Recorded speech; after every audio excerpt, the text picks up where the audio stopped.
Interesot უპირველეს ყოვლისა მოგესალმები, მინგა მივესალმები ჩვენს ტელემაყურებელს. საინტერესოდ ემთხვევა ერთმანეთს გარკვეული მოვლენები, როგორც ასეთი და აი ეს ახლა რაზედაც თქვენ ისაუბრეთ, ბუნებრივია, როგორც მინიმუმ სერიოზულ ყურადღებას იპყრობს რაშიას საქმე.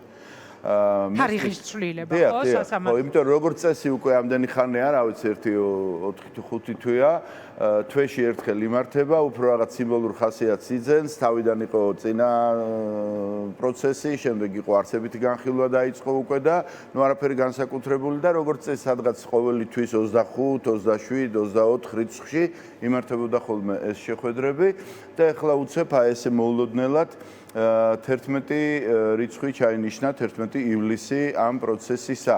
რა თქმა უნდა, ამ ყველაფრის ფონზე ადამიანი ფიქრობს უპირველეს ყოვლისა ცუდს, რაშია საქმე, თუმცა გვაქვს იმისი სურვილიც, რომ ვიფიქროთ რაღაც კარგი იქნება, რაღაც კარგი ხდება, თუმცა ამ ხელისუფლებისგან კარგის მოლოდინი ნაკლებად უნდა კონდეს. რა ვიცი, თუ გაგრძელდა ცეცხლთან თამაში ამ ხელისუფლების მხრიდან, არა მხოლოდ ევროკავშირში ის ვიზა ლიბერალიზაციის საკითხის განხილვა, არამედ ევროსაბჭოშიც დემოკრატიული ინსტიტუტების ფუნქციონირება საქართველოში ამ თემაზეც არის ეხლა ამ უახლოეს მომავალში დებატები ჩანიშნული, რაც ეპიცენტრში აქცევს ჩვენს ქვეყანას. ყველაფერი ამას კიდევ წინ უძღოდა 25-28 მაისს ამერიკის შეერთებული შტატების მაღალი რანგის დელეგაციის ჩამოსვლა. თავად რუბიო ყოფილა აქ, მაგრამ მისი წარმომადგენლობა იყო აქ, იყო შეხვედრები, როგორც ხელისუფლებასთან, ასევე ოპოზიციის წარმომადგენლებთან, 4-ვე იმ კოალიციასთან, რომელიც 2024 წლის არჩევნებში ბარიერ გადალახულთა შორის ვიყავით. და ამას მერე მოყვა უკვე ამერიკის საელჩოს კონკრეტული განცხადება თუ რა მოხდა ამ შეხვედრების დროს, შეფასებები, ცალკე ბლოკი იყო ხელისუფლებასთან, რა არის საჭირო რომ გაკეთდეს ხელისუფლების და ცალკე ოპოზიციასთან რა არის საჭირო. შეგაწყვეტინებთ მამუკა, აი ახლა თქვენ რადგან ახსენეთ ეს შეხვედრა საელჩოს მიერ გავრცელებულ შემდეგ პოსტში ოპოზიციასთან და ოცნებასთან შეხვედრების თაობაზე სახელმწიფოს წარმომადგენლების დელეგაციის იყო ხაზგასმული მათი მხრიდან დაყენება საკითხი საკონსტიტუციო სასამართლოში რომ აქვს ქართულ ოცნებას შეტანილი საკითხი, მათ შორის არის თქვენი პარტიაც, პარტიების აკრძალვა.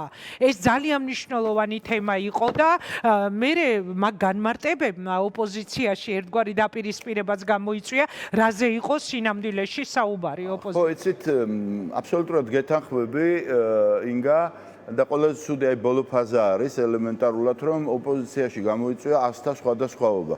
ნუ ხა კითხვა ხო შეგვიძლია ყველას ერთნაირად როგორც ეს თქლა შავი თეთრზე რაღაც რო წერია, რაც არ უნდა არ მინდოდეს რომ ის ისე გავიგო როგორც მე არ მაწყობს, ნუ ელემენტარულად წერია ყველაფერი გარკვევით. ხო, მე ხლა აქ მაქვს ის დოკუმენტი, რომელიც საელჩომ გამოცა, სადაც საელჩომ როგორც ამ შედეგების შეჯამება ესე გამოაქვეყნა, სადაც პირდაპირ წერია ელემენტარულად ბლოკი ხელისუფლებასთან რა საუბარი იყო და რა არის მათგან საჭირო და მეორე ბლოკი რა იყო ოპოზიციასთან ვის შეხვდა როგორ და რანაირად და პირდაპირ არის ნათქვამი ოპოზიციასთან მიმართებაში პირველ ნაწილში რომ ისინი გამოთქვავენ წუხილს და შეშფოთებას რომ მიმდინარეობს დევნა რომ მიმდინარეობს საკონსტიტუციო სასამართლოში პოლიტიკური პარტიების აკრძალვის პროცესი, რაც ერთმნიშვნელოვნად არის ნეგატიური ხელისუფლების მხრიდან ქმედება და ამასთან დაკავშირებით ბუნებრივია იმ ბლოკში, სადაც ხელისუფლებასთან არის, ასე ვთქვათ, წაყენებული კონკრეტული წინადადებები, იქ უფრო ბევრია ნათქვამი. ამასთანავე ვერ ვიტყვი იმასაც, რომ ოპოზიციის მიმართ არ არის ასევე აქცენტები გაკეთებული, რა არის საჭირო, როგორ არის საჭირო და ასე შემდეგ. ნუ ეს უფრო მეტად ეხება იმ პოზიციებს, რაც დაიწყო ჯერ 24-ში, შემდეგ აბსოლუტურად არგუმენტოდ გაგრძელდა 20-25-ში ადგილობრივი არჩევნების ბოიკოტთან დაკავშირებით და აქ პირდაპირ არის გამოყენებული ფრაზა, რომ ფუნქციონირებადი დემოკრატიისათვის საჭირო არის ოპოზიციის აქტიური ჩართულობა პროცესში, როგორც ასეთი. და სახელმწიფო ინსტიტუტი, მაგრამ მან მამკა ერთი არის, ეხლა თქვენ ახსენეთ, დაიწყო 2024 და თუ თქვენ ბოიკოტზე საუბრობთ, 2024-ის არჩევნების შემდეგ თქვენი პარტიაც ბოიკოტში წავიდა და საპარლამენტო მანდატებზე უარი თქვით, ანუ თქვენს გეხებათ ეს საყვედური, თუ კი ამას საყვედური. არა, ინგა, სწორედ აქ ეხლა უბრალოდ აღარ მივედი ბოლომდე. შემიწყდა საუბარი. აქ არის ბოიკოტი ორი ტიპის. არის ბოიკოტი არა არჩევნების მიმართ, არამედ არჩევნების შედეგების მიმართ, რომელიც განხორციელდა 2024-ში. ანუ ჩვენ ხო არ გვითქვამს ბოიკოტი 24 წლის არჩევნებს. ანუ არ ვცნობთ საერთოდ არჩევნებს, როგორც ასეთ. ჩვენ შევედით ამ არჩევნებში, ჩატარდა ისე ცუდად და უარყოფითად, რომ შემდეგ ოპოზიციის დიდმა ნაწილმა, ყველამ არა, მაგრამ დიდმა ნაწილმა კონკრეტული პოზიციონირება დააფიქსირა. არც ეს იყო პირდაპირ გეტყვით ესეთი სწორი ქმედება ცალკეული ოპოზიციონერების მხრიდან, რომ ეს გაკეთებული იყო ერთიანად და არა დასწრებითად, მაგრამ კარგით, ნუ გავეკიდებით ახლა ამას, მაგრამ უკვე 1 წლის მერე ბოიკოტი გამოუცხადეთ არჩევნებს როგორც ინსტიტუტს. თვითონ არჩევნების მიმართ გამოცხადდა, გესმით, ბოიკოტი როგორც ასეთი. ანუ ჩვენ ხო არ გვითქვამს, რომ ჩვენ მივიღეთ 25 წლის არჩევნებში მონაწილეობა, მაგრამ ოპოზიციის დიდმა ნაწილმა საერთოდ მონაწილეობაზეც კი უარი თქვა, იმიტომ რომ ეს არ არის კარგი არჩევნებიო და უფრო მეტიც. მეორე ასე ვთქვათ, დოკუმენტის მაგვარიც მაქვს ახლა, რა განწყობაა ცალკეულ ოპოზიციურ პარტიებში მომავალ არჩევნებთან მიმართებაში, რომ თუ ეს და ჩამოწერილია 6 პუნქტი, ეს თუ არ განხორციელდა, იმ არჩევნებსაც ვუცხადებ ბოიკოტს. იმიტომ რომ არ აქვს აზრი გაყალბებული წინასწარ რომ იცი რა შედეგები დასრულდება იმ არჩევნებში. რა არ მინახავს ქართულ პოლიტიკაში, მაგრამ არჩევნების მიმართ ბოიკოტი თუ არ ჩავთვლით 1990 წლის არჩევნებს, როცა კონგრესი აირჩა, ასე ვთქვათ, პარალელური სტრუქტურა არჩევნებამდე, არჩევნების მიმართ ბოიკოტი არ გამოცხადებულა, არჩევნების შედეგების მიმართ ბოიკოტების მოწყობილა, რევოლუციების მოწყობილა და 1000 უბედურება მოწყობილა, მაგრამ აქ აქცენტი არის გაკეთებული იმაზე, რომ თვითონ არჩევნებს როგორც პროცესს, როგორც ინსტიტუტს, რატო უცხადებ ბოიკოტს, ანუ რაღაცა ქრონიკულში ხო არ გადაგდის ეს ბოიკოტი როგორც ასეთი. თან არის ძალიან მნიშვნელოვანი არგუმენტი მოტანილი, რომ შენ როგორც ოპოზიციას ამომრჩეველმა დაგიჭირა მხარი, რომ წარმომადგინე ჩემი ინტერესი დაიცავი სახელმწიფო სტრუქტურებში და შენ ამ გადაწყვეტილებას იღებ არჩევნებიდან 1 საათში რომ გადიხარ, ისე რომ არავის არაფერს არ ეკითხები ამასთან დაკავშირებით. თქვენ სამომრჩეველს, როდესაც გახვედით პარლამენტიდან, სამწუხაროდ, ინგა, კი, სწორედ დაიჭირა ახლა ეს მომენტი რა. იცით რა იყო, რომ იქ იყო იმდენად უკვე ცაიტნოტური მდგომარეობა, ძალიან ცუდი იყო ის, რომ ეს მოხდა დასწრებითად, აი ერთმა თქვა, მეორე აყვა და შეიქმნა ძალიან რთული მდგომარეობა ამ თვალსაზრისით. მაგრამ კითხე? ამას ჯობდა, არა, რა თქმა უნდა კითხო ასეთი ნაბიჯის გადადგმის დროს სამომავლოდ, მაგრამ აქ ხო საუბარი ახლა ჩვენ სხვა რამეზე გვაქვს. ახლა ჩვენ პოსტსაარჩევნო პერიოდის პოზიციონირებაზე კი აღარ ვსაუბრობთ, უკვე ვსაუბრობთ არჩევნებამდე პოზიციონირებას ვაფიქსირებთ, რომ ჩვენ არ გვინდა ესეთი არჩევნები, თუ ეს არ იქნა, თუ ის არ იქნა, ჯერ საერთოდ მიბმა არჩევნებში მონაწილეობაზე პატიმრების განთავისუფლებასთან დაკავშირებით უბრალოდ არ შეიძლება. ეს არის თემა, რომელიც არ იცვლება არჩევნებზე და ამას საუბრობს ყველა, რომ ის პატიმრები ესქნებიან პოლიტიკოსები, ესქნებიან სამოქალაქო სექტორის წარმომადგენლები, ესქნებიან ახალგაზრდები. არ შეიძლება ეს სასწორზე დადო, რომ თუ ამეებს გამოუშვებ, მას ჩვენ მივიღებთ. ესენი აპრიორი უნდა გათავისუფლდნენ და ეს არ უნდა გახდეს სავაჭრო თემა. საერთოდ არ უნდა მიებას ეს არჩევნებში მონაწილეობა არ მონაწილეობის თემაზე.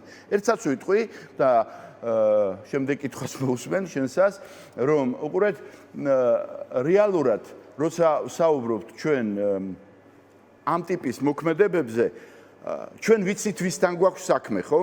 ხო ვიცით ელემენტარულად. ხო, აი ეს იყო ზუსტად შემდეგი კითხვა, მაშინ აქვე თუ შეიძლება ალტერნატივა, ხო უნდა თქვა, ეს თუ არ გინდა, მაშინ რა გზა გაქვს? მაშინ რა გინდა, კი ბატონო, მაგრამ აი როდესაც წინასწარ იცი, როგორ ჩატარდება არჩევნები, როგორი გაყალბების ხარისხით, როგორი დაშინების და ეხა აღარ მოუყვები მთელი სტრუქტურას, რაც აწყობილი ჰქონდათ, თუნდაც 2024 წლის არჩევნების მისათვისებლად და მისატაცებლად. ამ შემთხვევაშიც თქვენ ერთადერთ შანსად ხედავთ მაინც მონაწილეობას. უალტერნატივოდ. პირდაპირ გეუბნები, ინგა, უალტერნატივოდ. ვიცით რომ წინასწარ დაწერს შედეგებს მაინც. ვიცოდე ახლა რომ ამას მოვაყოლებდი, უალტერნატივოდ არჩევნებში მონაწილეობა არის უალტერნატივო და შემდეგ პოსტსაარჩევნო სიტუაციაში რო იტყვიან ჰაბურთი ჰამოედანი მე იმოქმედე როგორც გინდა და რაც გინდა შეხვალ არ შეხვალ ამას ახლა უკავშირებენ ძალიან აი გულის წვეტამდე მივიდა ეს სიტუაცია რომ დღეს რაღაცა ინსინუაციები ხდება იმისი რომ როგორც 2008 წელს პარლამენტში არ შესვლის მერე მაშინდელმა ხელისუფლებამ გაუხსნა მანდატ დადებულ თუ მანდატ გადაგდებულ ცალკეულ დეპუტატებს რომ უკან დაბრუნდით პარლამენტშიო ეხლა ზოგიერთ პარტიას ეგუნდა და შემდეგ. ეხლა ეს ხო ელემენტარულად რაღაც მოგონილიც არ არის, დაბრალებაც არ არის. ეს არის უბრალოდ პარტნიორის გასვრის და რაღაცა ანუ არავინ აპირებს ეხლა აღდგენას იმ მანდატების თქვენს პარტიაში მაშინ ვინ დააპირა? შენ ეს წყინვალედ გახსოვს. გადასარევად გახსოვს. მე-20 საუკუნიდან მოყოლებული ყველაფერი მაგას. 17 დეპუტატი გავიდა მაშინ პარლამენტში, 17 დეპუტატი გაერთიანებული ოპოზიციის მხრიდან. დაისვა საკითხი რომ არ შევდივართ, იმიტომ და ამიტომ წინა ხელისუფლების პერიოდს გულისხმობ, 17-დან 5-მა თქვა რომ არა ჩვენ უნდა შევიდეთ, 5 შევიდა, 12 დარჩა გარეთ.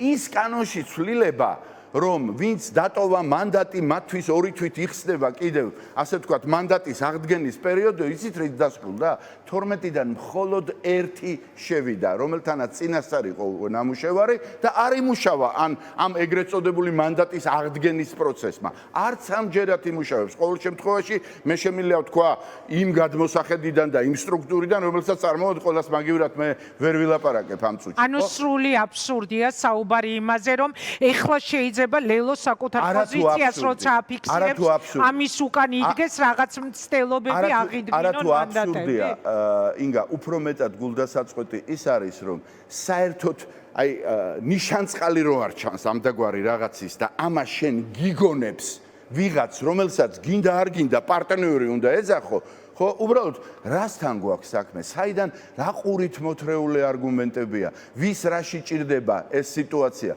გავიგე რომ უკანასკნელი 3 თვე მიეძღვნა 26 მაისის აქციას გავიგე ისიც დავინახე ჩატარდა ეს აქცია ასე ისე ჩატარდა ეს აქცია ეხლა დღის წესრიგი რო არ მოვკლათ ვიგონებთ რაღაცას რომელსაც არაფერი საერთო არ აქვს რეალობასთან იმისთვის რატო იმისთვის რომ ინგა გრიგოლიამ და მამუკა კაციტაძემ ინგა გრიგოლიამ და მეორე მესამე მეოთხე მეხუთე ამ თემაზე ილაპარაკოს ეთერში და არა სხვა თემებზე როგორც ასეთი ისეთ თემაზე რომ რა ხდება აგერ ვიზა ლიბერალიზაციასთან დაკავშირებით რა ხდება ევროსაბჭოში დებატებთან დაკავშირებით რა ხდება ერევანში აგერ ჩვენს ყურისძირში როგორც ასეთი არჩევნებია და როგორი ტიპის ვექტორისულებასთან გვაქვს საქმე სად არის ამ დროს საქართველოს რასაკეთებს ამ დროს საქართველოს ამ ფონზე ელემენტარულად იწყება საუბარი ჯერ რაღაც გაუგონარ და არ არსებულ საფრთხეზე, რომელიც როგორც მაშინ არ იმუშავა, რომელმაც ისე ეხლა არის წარმოუდგენელი მაგაზე საუბარი და ნუ ამას კიდევ ემატება აქ უკვე ნამდვილად სიტყვა ძუნწი ვიქნები ის პროცესი, რომელიც მიმდინარეობს ალიანსში, ასე ვთქვათ, რომელიც ნუ არ ვიცი, უკვე საუბარიც არ მინდა ელემენტარულად, იმიტომ რომ რაღაცა იქნება ზარზეიმით აქეთ გეუბნებიან რატო არ უერთდები, ეუბნები რომ ნუ მე სხვა გზა მაქვს რა, ვიპარტნიოროთ, სხვა გზა მაქვს, ასე ჯობია, იმიტომ რომ არიან ადამიანები, ინგა ამომრჩევლები, რომლებიც აი ამ ბევრ პარტიაში ხო ვიღაცა ისე არ მოწევთ და ისე მიუღებელია მათთვის რომ ამ დიდ ერთობას შეიძლება დააზიანოს, ანუ უდანაკარგო უნდა იყოს ოპოზიციური ამომრჩევლის გამოხატვა, ვიღაცის გამო იმერცე უარი არ უნდა თქვა, ამიტომ ალტერნატივა უნდა მივცეთ ამომრჩეველს თქო, ეს თქვით ჩვენ ნუ შეიქმნა ხო ის ალიანსი და ნუ აი გავიდა რამდენი 3 თვეა თუ 4 თვეა ელემენტარულად და ნუ აღარ მინდა აღარც Facebook-ში მინდა ჩახედვა ელემენტარულად ზოგი ციხიდან იწერება, ზოგი თავისუფლებიდან იწერება, ზოგი ამას იწერება, ზოგი იმას იწერება. ამის დროა? გასაგებია და კიდევ ერთი კითხვა მინდა დავსვა მამუკა, ისევ მინდა 11 რიცხვში გადმოტანილ სასამართლო პროცესს მივუბრუნდე. მე საერთოდ არ გამოვრიცხავ, რომ თუ კი დასჭირდებათ, მართლა უკან გაუშვან ციხეში ყველანი, ვინც გარეთ არიან გამოსულები უკვე პატიმრობიდან და ვინც ციხეში ზის, მათ დაუმატონ კიდე პატიმრობის წლები, იმიტომ რომ ძალიან უცნაურად დაემთხვა მაინც და მაინც 11 რიცხვში 25-დან გადმოწევა ამ სასამართლო პროცესის. თქვენი პარტიის მოლოდინი როგორი არის ამ საქმესთან მიმართებაში? მე ვეჭვობ, მას მერე რაც ამერიკის შეერთებული შტატების საელჩომ გამოაქვეყნა შეჯამება სახელმწიფო დეპარტამენტის დელეგაციის ვიზიტისა, რომ საკონსტიტუციო სასამართლოში უკან შეიძლება არავინ გამოიტანოს ისარჩელი, მაგრამ ეს პროცესი შესაძლოა წინ აღარ წავიდეს, ანუ გულისხმობ პარტიების აკრძალვას, მაგრამ შესაძლებელია პარტიების აკრძალვას შეეშვან ამის მცდელობას, მაგრამ აი აღძრული არის საქმე და გაუშვან ციხეში. რა მოლოდინი გაქვთ თქვენ ეს ჩემბოლო კითხვა? თუ ნეგატიური განწყობით ხარ ინგა ადამიანი, მაშინ რატო გონია რომ პარტიების აკრძალვა შეეშვან? არა, ვეჭვობ თქო, მაინც ნუ მიდის ახლა ვაჭრობა მიდის რომ ამერიკის შეერთებული შტატების საგანგებო დელეგაციასთან რადგან იყო ეს საკითხი კონკრეტულად ხაზგასმული და დაყენებული, შესაძლებელია თქო ამ თემას, ნუ მინიმუმ შეაჩეროს. გავიგე, მაგრამ ამერიკის მხრიდან არა მხოლოდ პარტიების გაუქმება იყო მწვავე დაყენებული, არამედ პოლიტიკოსების დევნა იყო დაყენებული. ანუ ისევე მნიშვნელოვანია პარტიების გაუქმების საკითხი, ანუ საკონსტიტუციო თემა, როგორი მით უმეტეს ამას უძღვებოდა თუ გახსოვთ, აი ეს პაპუაშვილს ხო ნიჭიერი გამოსვლები უყარ საერთოდ და რაღაც ჩვენ არავის არ ვაუქმებთ, ვითომ ახლა ინსტიტუციონალურად მე ეს არ მეხება, ეს საკონსტიტუციოს ეხება, გეგონება საკონსტიტუციო დამოუკიდებელი ინსტიტუცია იყოს. ამიტომ თუ მიუდგები იმედიანად და პოზიტიურად რომ იქნება გაეხსნათ გონების თვალეო, მაშინ ის უნდა იფიქრო რომ არც პარტიებს და არც ლიდერებს არ ემუქრებათ და პირიქით ეს პოზიტიური გადაწყვეტილებისთვის გადმოიწია, მაგრამ ის დაბეჭდილება, რომელიც გაქვს ამ ხელისუფლების მიმართ და მაქვს ამ ხელისუფლების მიმართ და დაიმკვიდრა ამ ხელისუფლებამ თავისი ნეგატიური იმიჯი, მაშინ უარყოფით უფრო გაფიქრებინებს, მათ შორის პარტიებზეც, მათ შორის ლიდერებზეც. ამიტომ მე 11 რიცხვს და გადმოწეულ თარიღს სასამართლოსას ერთგვარ ტესტად უყურებ. ტესტად უყურებ. რა გზას დაადგება ხელისუფლება ამ თვალსაზრისით? რა გზას და რამდენად შეისმენს ან არ შეისმენს იმ რეკომენდაციებს, რომელიც მოდის ევროკავშირიდანაც, რომელიც მოდის აწუყვე. რომ შეესმინათ ასე სწრაფად არ გადმოწევდნენ ამ სამართლო პროცესს. იმ შესმენასაც ხო შეიძლება პოზიტიური უპოვნო. ეხლა არ მინდა ტელემაყურებელს დარჩეს დაბეჭდილება, რომ ნეტარ არიან მორწმუნენიო. არა, რატო შეიძლება თქვენ გქონდეთ რომ გადმოწევ, კარგით შეიძლება გააკეთოთ და ცუდით. ამიტომ ეს არის ტესტი, როგორც ასეთი, რომ ჯერ ეს ერთი გადმოწიეს, თუ ამ გადმოწეულს მოყვა რეაქცია გადაწყვეტილებებში ნეგატიური მომენტი, ეს იმას ნიშნავს, რომ ელემენტარულად აი ამას რაც წეგან გითხარით, რომ შემდეგ საელჩომ გამოსცა ერთგვარი რეზიუმე ამ შეხვედრების გადახიეს და არ გვაინტერესებს და ისევ ამჯერად უკვე არა რუსულმა სიომ, არამედ რუსულმა ქარაშოტმა დაბერა ოცნების თავს და გადადიან კიდევ უფრო რადიკალურ მოქმედებებზე, რაც თითოეულ ჩვენთაგანს უკვე ერთმანეთთან კინკლაობისთვის და რაღაც სისულელეებისთვის აღარ უნდა გვეცალოს კიდევ უფრო მეტად და უნდა მივიღოთ ეს როგორც მოცემულობა, ოღონდ ეს იმას არ ნიშნავს, რომ მიიღო მოცემულობა, რაც ნიშნავს შეურიგდე. არა. ასეთ შემთხვევაში, შესაბამისად უნდა დაგეგმო, იზღის ეს რიგი, რასაც გიქმნის იმ ტიპის ხელისუფლება, რომელიც გიქმნის იმას, რასაც გიქმნის. ამიტომ 11 ივლისი ჩემთვის ყველაფერთან ერთად არის ივნისი, არის ყველაფერთან ერთად ამ ხელისუფლების ტესტი იმ ყველაფრის ფონზე, რაც მოხდა უკანასკნელი პერიოდის განმავლობაში. დიდი მადლობა. ამერიკის მხრიდანაც ევროკავშირის მხრიდანაც და აც უკვე ევროსაბჭოს მხრიდანაც, ევროსაბჭოშიც კი ელემენტარულად დადგა დებატების საკითხი, როგორ მუშაობს დემოკრატიული ინსტიტუტები საქართველოში. ჩვენ თუ თლიანობაში დავინახავთ და ვასრულებ ამ სიტუაციას, კარგი არის ხო იცი პანგლოსის თეორია ეგეთი ყველაფერი ცუდში რაღაცა კარგი უნდა ეძებოო. იყო პერიოდი, როცა საქართველო ერთგვარად მიავიწყდა სოფლიო დავიდარაბაში, უკრაინა-რუსეთის ომის დროს, ისრაელი-ირანის ომის დროს, მილიონი ცვლილებების დროს, რაღაცა დღის წესრიგიდან ამოვარდა, მაგრამ ეს სიტუაცია, რაც ახლა დგება ამერიკაში და ევროპაშიც, ნიშნავს იმას და ეს არის კარგი, რომ როგორც ინტერესის საგანი საქართველოს თემა უბრუნდება სოფლიო საფიქრალს და ამას ჩვენ ადეკვატური შეგებება უნდა გაუკეთოთ ჩვენის მხრიდან.